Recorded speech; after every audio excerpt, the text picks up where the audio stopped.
درود شریف ایک ایسا عمل ہے اگر کوئی دکھاوے کے لیے بھی پڑھتا ہے تب بھی اللہ اسے قبول فرماتا ہے۔ پھر آقا صلی اللہ علیہ وسلم نے فرمایا دنیا میں جو تجھ پر سب سے زیادہ درود شریف پڑھے گا وہ قیامت کے دن اتنا ہی سب سے زیادہ اس سے قریب ہوگا۔ اگر آج شب جمعہ ہے آپ ضرور جو ہے نا کم سے کم 1000 مرتبہ درود پاک پڑھنے کی کوشش کریں۔ اللہ پاک چونکہ آج شب جمعہ ہے اور آج کثرت سے ہمیں اور آپ کو درود پڑھنا چاہیے۔ درود شریف ایک ایسا عمل ہے اگر کوئی دکھاوے کے لیے بھی پڑھتا ہے تب بھی اللہ اسے قبول فرماتا ہے۔ درود شریف ایک ایسا عمل ہے، ایسی نیکی ہے جو خود خدا بھی اس کو پڑھتا ہے۔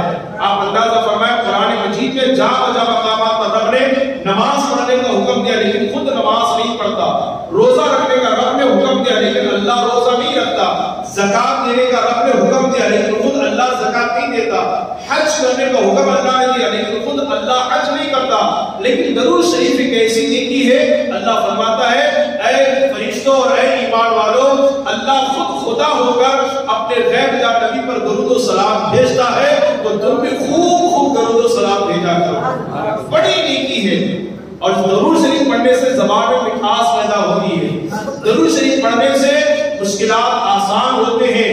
بلکہ ایک بات میں آپ سے عرض کروں، فرمایا گیا درود شریف ایک ایسی نیکی ہے جو جس مقصد کے لیے پڑھا جائے، جس مقصد کے لیے پڑھا جائے اللہ اس مقصد کو پورا فرما دیتا ہے۔ آپ قرض میں ڈوبے ہیں، بارے قرض سے سودوشی کے لیے آپ درود شریف پڑھیں، قرض دفع ہو دور ہو اس لیے اس مقصد نیت سے آپ درود شریف پڑھیں، اللہ آپ کے قرض کو دور فرما دے گا۔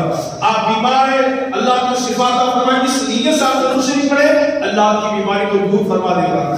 جس مقصد کے لیے اور جس نیت سے درود شریف پڑھا جائے اللہ پاک اس مقصد میں جو ہے کامیابی عطا فرماتا ہے۔ بس ایک گایت پیش کر کے اپنے گفتگو ختم کرو۔ ایک درود شریف کی کتاب ہے، ایک درود شریف کی کتاب ہے جس کا نام ہے دلائل الخیرات شریف، بڑی اچھی کتاب ہے۔ وہ کتاب ایسی ہے کہ اس کے شروع میں بھی درود شریف ہے، بیچ میں بھی درود شریف ہے اور آخر میں بھی درود شریف ہے۔ پوری کتاب درود شریف سے بھری ہوئی ہے۔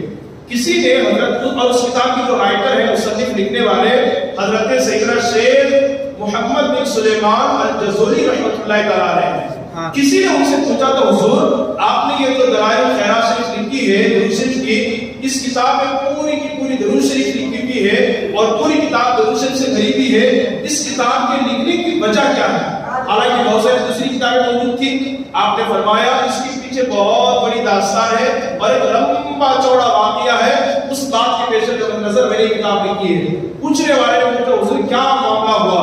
وہ فرماتے ہیں کہ میں سفر میں تھا، میرے ساتھ چند ساتھی بھی تھے، چلتے چلتے اچانک ظہر کی نماز کا وقت ہو گیا۔ کون سی؟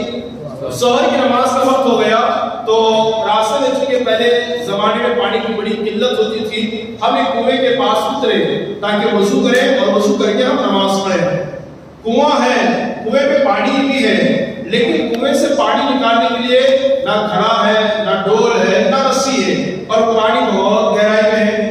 ہم بے چین و بے قرار ہوئے، اللہ ہمیں نماز پڑھنا ہے اور نماز کے لیے وضو کرنا ہے اور وضو کے لیے پانی تو ہے کنویں میں لیکن بہت نیچے ہے اور نکالنے کے لیے نہ ڈول ہے، نہ گھڑا ہے، نہ رسی ہے۔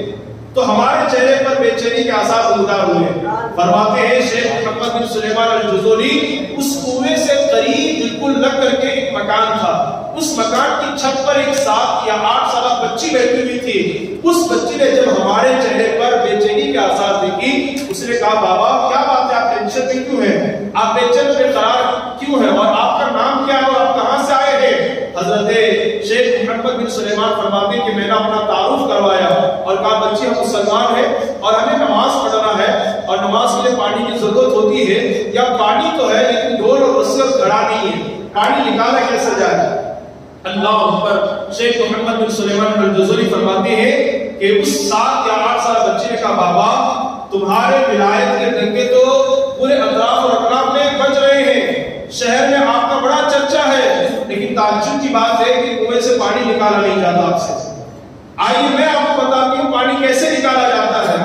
اللہ اکبر۔ شیخ فرماتے ہیں وہ بچی نیچے آتی ہے اور کنویں میں جھانک کر کے اپنا تھوک کنویں میں ڈالتی ہے۔ حضرت شیخ فرماتے ہیں میں حیران ہو گیا کہ اس کا تھوک میں نے نیچے گیا یا پانی جوش مارتا ہوا اوپر آ گیا۔ اس کا تھوک کنویں میں جانے اس اس کے چونکہ کنویں میں جانے کی دیر تھی کہ کنویں کا پانی جوش پاتا ہوا اوپر آ گیا. اللہ اکبر. اس بچے نے کہا بابا اپنے آپ وضو کر لیں. میں نماز کو بھول گیا, وضو بھول گیا.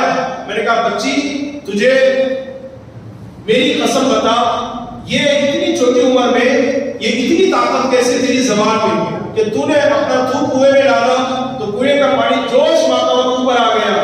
اللہ اکبر. وجہ کیا ہے؟ وہ بچی کہتی ہے بکثرت الصلاۃ علی النبی صلی اللہ علیہ وسلم. اے بابا نبی پاک صلی اللہ علیہ وسلم پر کثرت سے درود پڑھنے کی وجہ سے یہ طاقت میری زبان میں آ گئی ہے. میں نے کچھ نہیں کیا بلکہ چند مرتبہ اپنے آقا محمد رسول اللہ پر میں نے درود بھیجا اور بھیج کر کے میں نے تھوک دیا تو اس تھوک کی برکت سے کنویں کا پانی جوش پاتا ہوا اوپر آ گیا. سبحان اللہ.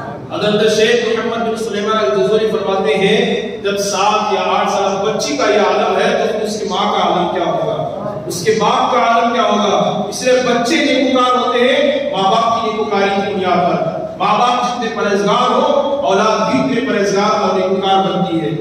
خیر آپ نے وضو فرمایا اور کہتے ہیں کہ اس واقعے کے سبب میرے اندر پوری درود شریف سے بھری ہوئی کتاب لکھنے کا جذبہ پیدا ہوا اور پھر میں نے پوری درود شریف سے بھری ہوئی اس کتاب کو لکھ دیا ہے.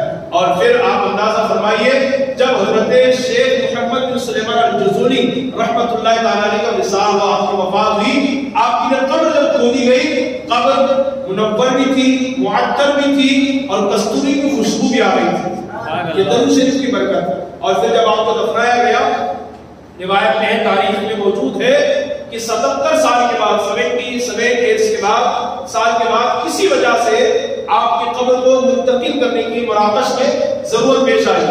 مراکش میں کسی وجہ سے آپ کی قبر کو نکال کر کے منتقل کرنا پڑا. بادشاہ وقت نے حکم دیا کہ ان کے مزار کو مراکش میں منتقل کیا جائے. 77 سال کے بعد جب آپ کی قبر کو نکالا گیا, اللہ اکبر, لوگوں نے اپنی ماتھے کی آنکھوں سے دیکھا کہ کفن کا کپڑا بھی بوسیدہ نہیں ہوا تھا, بلکہ آپ نے وفات سے پہلے اپنے داڑھی کا خط بنوایا تھا اور 77 سال کے بعد وہ داڑھی کا خط ایسی تھا ایسا لگ رہا تھا کہ ابھی 1 گھنٹہ پہلے داڑھی بنوائی گئی.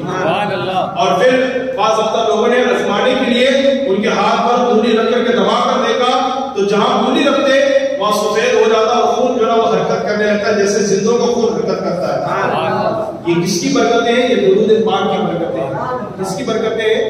درود پاک. اگر درود پاک پر گفتگو کی جائے تو اس کے لیے کافی وقت درکار ہے. بس میں نے ایک روایت آپ کی سماعتوں کے حوالے کیا. آج بھی وہ کتاب موجود ہے دلائل الخیرات شریف, اس کو پڑھیے. درود پاک کی بڑی برکتیں, زبان میں مٹھاس پیدا ہوتی ہے اور مصیبتیں دور ہوتی ہے, پریشانیاں دور ہوتی ہے. اور سب سے بڑا فائدہ کیا ہے؟ قیامت کے دن نفسی کا عالم ہوگا.